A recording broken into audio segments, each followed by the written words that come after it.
Today, Precarious plays Mega Man Battle Network. Why do you like this game so much, and I don't think that I would like this game so much? It's not that I don't think that you would not like it. It's that I think that you seem to be discouraged by games that have very disparate elements. Mm-hmm. And you typically lose interest in them as soon as you develop a favorite. Because what I see happening whenever you play games, like I remember even in Wind Waker, you would take like long breaks where you would be like interested in fighting stuff, and then a puzzle would come up or something, and then you would just be like, I don't want to do that right now because I'm in the mindset for this other thing. Yeah, I have to say, are you fighting in a different place? Yes, I am fighting, I guess it's just...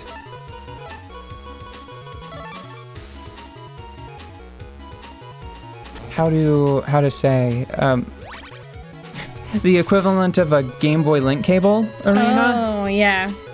This is Gutsman. Gutsman. And I wanted to fight him to show off a very specific thing. Tiles can also be broken. This is terrifying. Well, no, this is advantageous to me because his only attack right now, like he gets stronger later. Yeah. Uh-oh. How do I do this? Okay, that's what I do. Oh. Because he can't get to you because they're not connected. Correct. Okay. He does. I forgot he had a melee attack, so I'm glad that I managed to dodge it. Anyway, this is an optional battle, and I don't remember if you get a reward for beating it. Mm-hmm. But I wanted to do it just because it demonstrates something interesting a little earlier than it would be demonstrated otherwise. Yeah.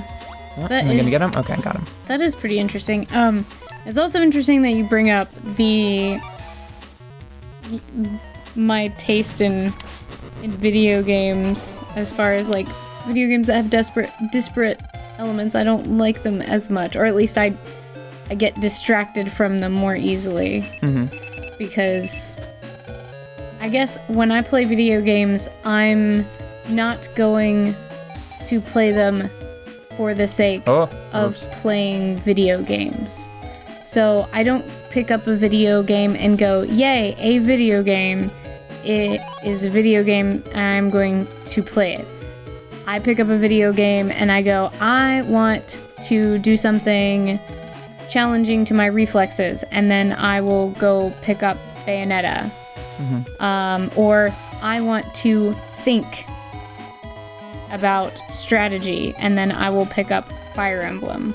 Or I want to have a magical space adventure, and then I will pick up Mass Effect.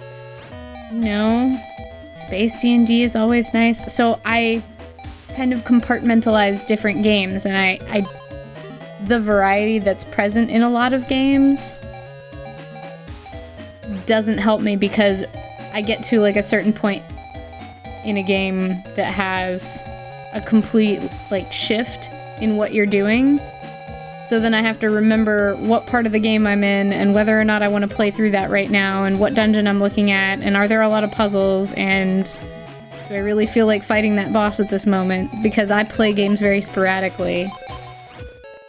You know, so funny that you should observe that. I can confirm. I never thought of it that way, but that's exactly what happens to me. Like, I love Shadow of the Colossus. Love it to death. So much. It's so good. But it is very singular in its purpose, you know? Yes. You show up, you have to think, and then you have to fight. It's like a test of bravery every time. And a little bit of cleverness, too. Sometimes a lot of bit of cleverness. It's really cool. But, yeah, so... I like this elephant slide. That's the reason why we're playing. Oh, that is really sweet. Can I have... It's for me, right? For me to slide on? No, okay, but I get the squirrel fountain then. Alright, deal. Oh, hello, Moon from Majora's Mask. Oh my goodness. Oh, I'm sure boy. he's very nice. Oh, God, something must be in the water. That's not fair. They just all have receding hairlines. It must be a monk haircut fashion, and just outside a monastery with young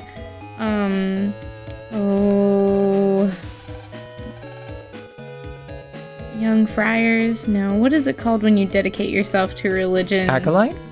I mean, that's one. I think so. Oh well, terminology later. The point is that there must be some reason for that good gracious receding hairline of those youngsters. There must be a due. Aha. See, this is an interesting situation where I am engaging in conflict before they probably intended for me to. Mm-hmm. Because they left a come on. There. They left a jack in port for some other purpose later in the game. Mm-hmm. But I'm savvy. I know that it's available to jack into, so. I just can't get over how cute everyone's faces are. I just wanna squeeze their faces off. I'm often surprised how nice Game Boy Advance games look whenever you play them on Virtual Console. Mm-hmm. Yeah. Well, and I guess I'm kind of seeing what you mean about there being like planning and fighting stages to this game. Mm-hmm. It is very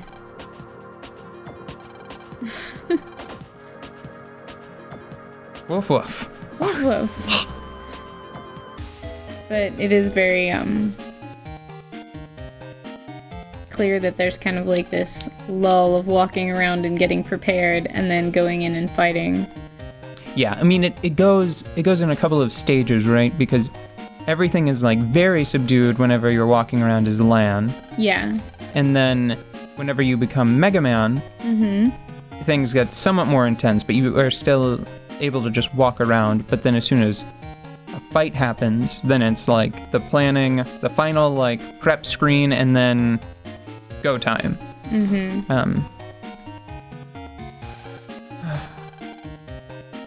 About the oven exploding. We've been skipping through a lot of the dialogue because it's very bare bones, especially in the first one, if I remember correctly. Yeah. So the important thing to keep in mind, yes, there's an organization called WWW that they are using hacking to make people's lives miserable. Oh. And more locally and immediately, there's a problem where people's net-enabled ovens are blowing up. They're spewing fire all over houses. So this gentleman, this not at all suspicious gentleman, is here to inspect the local portion of the net. Yes, we're checking every home's control panel just to be safe. I'm glad they didn't happen to us. Lan, go to your room so you won't get in the way. Let's get on the net. That's what we're gonna do.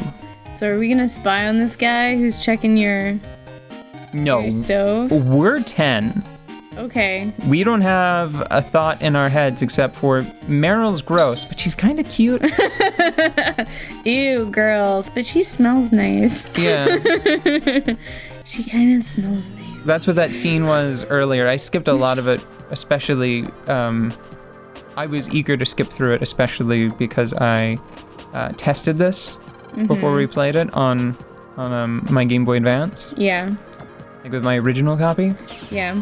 Sadly, I think the battery has died because I don't have save data anymore. But Lan is like, you don't have to wait for me every morning. And she's like, shut up and walk with me. And then the two of them walk to school together anyway. And then once you get to school, somebody is talking to her and said, the two of you together, it's very suspicious. And she's like, we're just childhood friends. Shut up, Baka. And then everybody's like, ew. Mm-hmm. Yeah, you got it. Okay.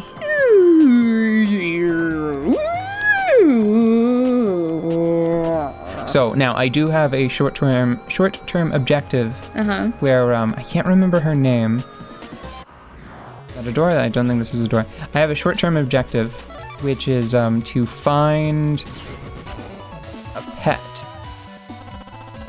like a pet's pet, a lowercase pet that belongs to the super genius girl who got to skip a grade that we were talking to before. A kempt animal. And can I get... Ooh, I can do 2 shotguns. It'd probably be easier to do the 2 shotguns. Okay. Okay. Oops. Got a little over eager there. Hold on, let me see if I can't do this. There we go. Okay. As soon as he moved into range, I was like, nailed it. He's dead. He's as good as gone. Still not bad. So all of the battles that are taking place are clearly taking place in like a digital Tron type space, and Lan is controlling / giving advice to. It is a support role as far as I know. I believe that Mega Man is autonomous. Lan just decides which battle chip data to send to him. I see. That's interesting. I don't think this one has a mechanic that I miss and is sort of ingrained from, I think, Mega Man Battle Network 3. Yeah. Which is, the game, it might have just been called, like, I always just call it, like, the counter kill bonus. That's probably too aggressive for the theme of the game. But the idea is that you can,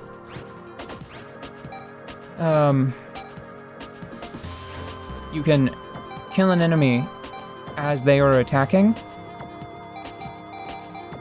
And when you do that, you get a bonus. You get some additional resource, right?